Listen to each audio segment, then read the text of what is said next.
Good morning, Alex and friends. I'm Grace. Today is Wednesday, November 20th, 2024, and you're listening to Alex's News. The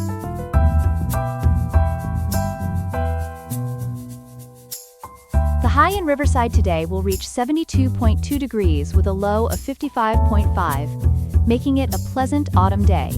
Coming up, how sending weapons to U.S. allies could affect military preparedness in the Asian region, what's behind the unprecedented surge in California's lobbying expenditures this year, and why scientists are reconsidering their understanding of dark energy. All this and more coming up on Alex's News.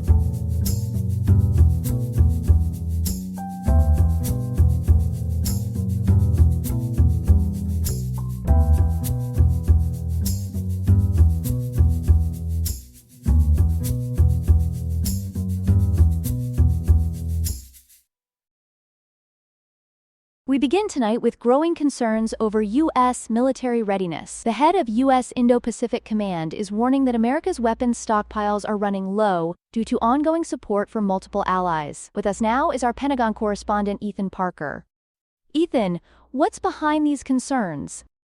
Grace, according to Admiral Samuel Paparo, the continuous flow of weapons and ammunition to both Ukraine and Israel is putting significant strain on U.S. military reserves. As reported by AP News, we've provided over $60.4 billion in military assistance to Ukraine alone since Russia's invasion.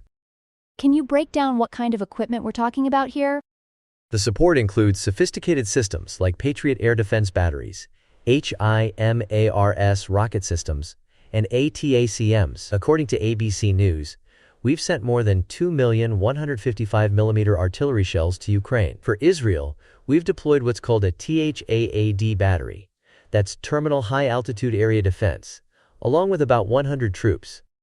How is the defense industry responding to these increased demands?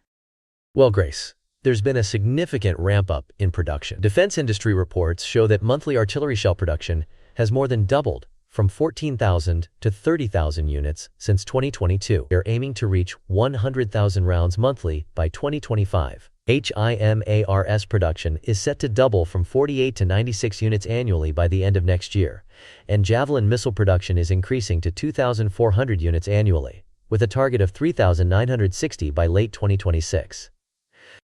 What's the political situation surrounding this issue? According to Yahoo News, the Biden administration is planning to use the remaining $7.1 billion in presidential drawdown authority for Ukraine. However, Pentagon spokeswoman Sabrina Singh has indicated that future shipments will be limited by available stockpiles. And how does this affect our readiness in the Pacific region? That's the key concern, Grace.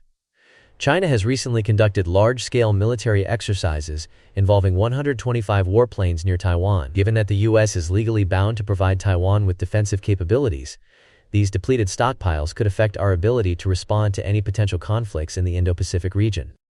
Thank you for that comprehensive report, Ethan. We'll continue to follow this developing story. We turn now to a story about record-breaking lobbying spending in California. Joining us to break down these numbers is our political correspondent, Chloe Martinez. Chloe, what are we seeing in terms of spending? Grace, according to joint reporting from LAAist and Cal Matters, California has just witnessed an extraordinary surge in lobbying expenditures. The third quarter of 2024 saw spending hit $168 million, shattering the previous quarter's record of $131 million. To put this in perspective, the first 9 months of 2024 alone reached nearly $420 million in total lobbying expenses. Those are staggering numbers. Who are the biggest spenders in this lobbying surge? Google has emerged as the dominant force, Grace. They spent an unprecedented $10.7 million in a single quarter.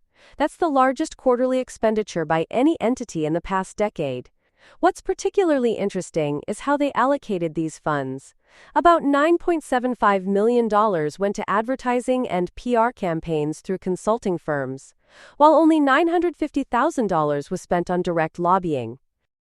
And what exactly was Google trying to influence with this spending? They were primarily focused on opposing bills related to journalism funding and AI regulations. Right behind Google was the Western States Petroleum Association, spending $10.1 million and focusing on 25 different bills, including legislation about gas prices and a proposed constitutional amendment for clean air and water rights. How effective have these lobbying efforts been? Remarkably effective, Grace. According to the analysis, none of the bills that face significant opposition through lobbying passed in their original form in 2024. However, there were some exceptions. For instance, Governor Newsom did sign into law a bill requiring oil refiners to maintain more inventory, despite strong lobbying efforts against it. And looking at the bigger picture, what kind of total spending are we talking about over the years? The numbers are astronomical, Grace. Based on the reporting, total lobbying expenditures in California from 2005 to 2024 are estimated between $6.3 billion and $7.3 billion. The Service Employees International Union alone has spent nearly $82 million on lobbying since 2005. Thank you for breaking down those numbers for us, Chloe. That's story 2 of 3, and we'll be right back with more.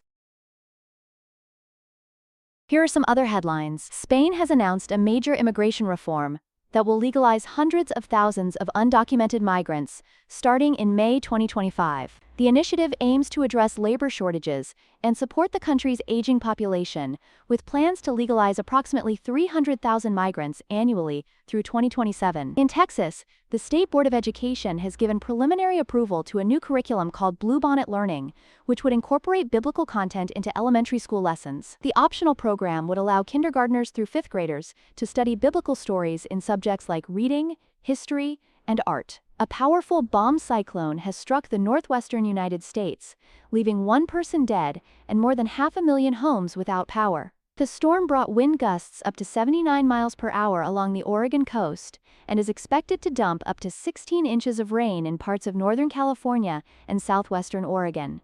Pope Francis has approved new funeral rites for papal ceremonies, simplifying the traditional rituals and allowing for burials outside the Vatican for the first time in modern history. The move aligns with his broader efforts to modernize church practices. Russian authorities have arrested a German national, Nikolai Gaiduk, at a border crossing in Kaliningrad. The 56-year-old is accused of planning to sabotage energy facilities in the region. Officials say they found liquid explosives concealed in a shampoo bottle in his car. The German Foreign Ministry has confirmed the arrest and offered consular assistance. We turn now to a fascinating development in the world of astronomy. Joining us to discuss new findings that are challenging our understanding of dark energy is our science correspondent, Ethan Parker. Ethan, this seems to be quite a significant discovery. That's right, Grace. According to reporting from the Associated Press, an international team of more than 900 scientists has made a groundbreaking discovery that's causing us to rethink what we know about dark energy and the mysterious force that's making our universe expand faster and faster. Can you help our viewers understand what exactly dark energy is? Of course.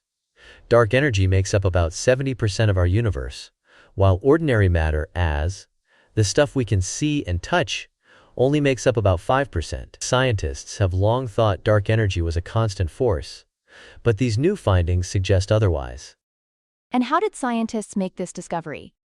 They use something called the Dark Energy Spectroscopic Instrument, or DESI, located at Kitt Peak National Observatory in Tucson, Arizona. As reported by Yahoo News, this incredible instrument uses 5,000 robotically positioned fibers to create the most detailed 3D map of the universe's history ever made, covering the last 11 billion years with unprecedented precision. What makes these findings so significant? Well, according to the Times of India, these results challenge what's known as the lambda cold dark matter model, which has been the standard model in cosmology. The data suggests that dark energy might actually be changing or weakening over time, rather than remaining constant as previously thought. What could this mean for the future of the universe? That's a fascinating question, Grace. If dark energy is constant, the universe will keep expanding forever. However, if it's growing stronger, we could face what scientists call a big rip scenario billions of years in the future. But it's worth noting that scientists are being cautious about these findings and are planning to present updated measurements in spring 2025. That's about 157 days from now, using 3 years of collected data. Thank you for breaking this down for us, Ethan. This is story 3 of 3. That's all we have for now. Today's episode was made by Alexander King with Claude Sonnet 3.5, the Perplexity API, and the Google Cloud Text-to-Speech API. I hope you have a great day. I'll see you tomorrow, Alex.